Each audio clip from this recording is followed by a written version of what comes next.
Many of us in the room may know more about the FCC operations than I think most everyday Americans do. And if you could provide us a little guide to the FCC, who is its membership, how is it appointed, how does it operate? I think that might be useful in terms of educating the public. The Commission has about 2,000 employees. It's a relatively small agency for the tremendous jurisdiction it has, all electronic communications by wire or radio wave. It's headed by 5 commissioners who are appointed by the President and confirmed by the Senate.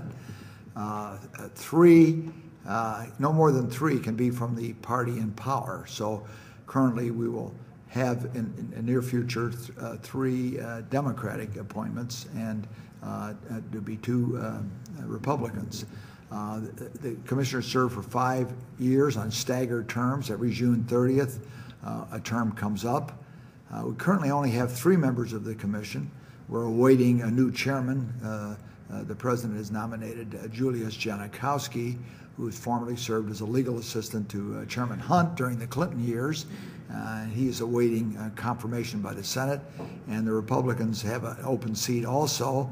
One of the existing sitting commissioners is going to be leaving to go to the Department of Agriculture on broadband stimulus, and there'll be another Democratic appointment coming along. So it's a busy body, a busy government body. Deals, as I say, primarily with broadcasting, cable, satellite, telephone, wireless, international, and I think it's by and large a very effective organization through both Republican and Democratic years. I will say that the agency, while it has 5 commissioners, the commissioners' staffs are very small. They're only about a handful of people, 6, 7, 8 people, something like that. The majority of the work done by the agency are done by bureaus. There's a media bureau, there's a wireless bureau, there's an international bureau, there's enforcement bureau.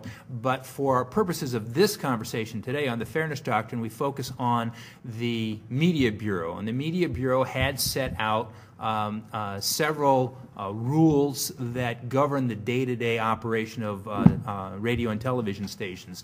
Our licenses, as I indicated, are for 8 years. Every 8 years we now, it used to be 3 years and 5 years, it's now 8 years. Every 8 years we have to submit an application for renewal, and people can file petitions to deny against our licenses.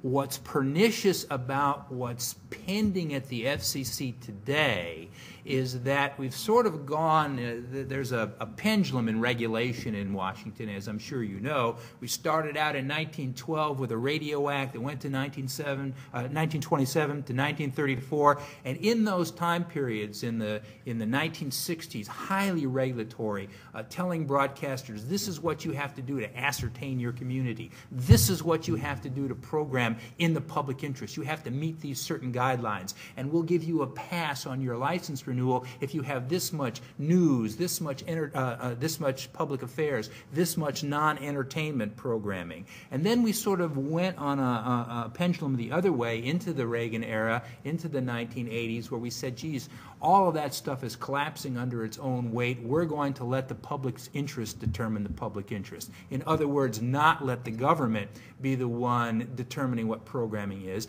And then, of course, in the 1990s, during the Clinton administration, and certainly on recently, you've seen a pendulum swing back the other way. And there are pending rules that the Commission has adopted that have not yet been finalized. They've been challenged in court that would sort of reinstitute, if you read them sort of holistically, bring us back almost like Rip Van Winkle to 1960, because here we are again with the government determining what it is that broadcasters should air. And that's sort of the things that we're most afraid of. I think Dick was absolutely right. I don't think the Fairness Doctrine, and President Obama has said as much, the Fairness Doctrine isn't coming back in the form that Dick and I knew in the 60s and 70s. What concerns us is sort of impingements on the First Amendment through the back door. And I think one of the things that the audience may be interested in is that a lot of these regulations, like the Fairness Doctrine and indecency regulations, apply to broadcasting and not to its wired competitors like cable or even to satellite telephone. And the reason is because broadcasting uses, at least that's been the traditional justification, uses scarce public frequencies, a public resource, and therefore broadcast is regulated much more heavily, regulated as public trustees to provide programming that fits the entire community.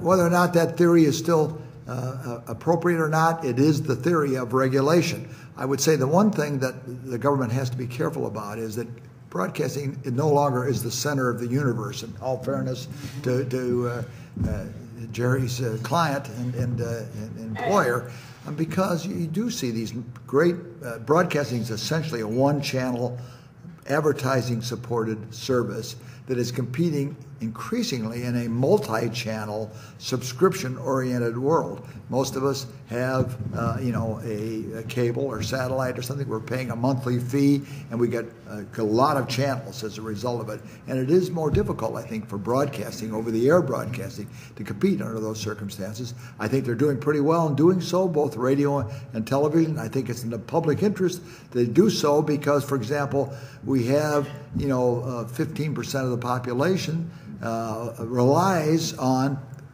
television, over-the-air television. And we want to make sure those folks still get their television, and we'll get it when the June 12th, which is the key day, ladies and gentlemen, when we go digital. I want you to remember that. Are you sure it's June 12th? I think it will be June 12th. And remember, on June 12th, you want to make sure you have a digital set. You're okay. If you don't have a digital set, you're going to be a subscriber to cable or to satellite, something like that, or to Fios, Uverse, provided by the telephone company, or you got to get a converter box to convert your over-the-air sets from digital back to analog service. That's what the converter boxes do. So I hope all of you will be ready for June 12th. Well, you both describe a relatively narrow role that the FCC has in terms of its ability to impact the media, but in my view and the view of many conservatives is that government bureaucracies are never satisfied with that narrow role. And even under Republican administrations, and certainly the most recent one, Chairman Martin, there's been noise about the FCC expanding its reach into these other areas of the media, including the internet, including cable and satellite. What are the opportunities there, and how credible is the threat, both regulatory-wise and legislation? Well, in terms of legislation, I think it was ever so. When Herbert Hoover convened the 4 radio conferences to determine what type of regulation there should be when he was Secretary of Commerce in 1927, it was clear then that he was taking an expansive look legally at what the government could do in regulating the airwaves. At the time, there were many court cases, including one in Chicago, Illinois, Oak Leaf Broadcasting versus, it was the Oak Leaf Broadcasting case where the court was essentially granting private property rights to this intangible asset, this intangible broadcast frequency. And left to its own devices, I'm convinced that the court system would have come up with a law of trespass that would have taken care of delineating the ownership of the airwaves. But Hoover saw that this was a potentially powerful medium, and he wanted the government to control it. And that has not abated in the decades since.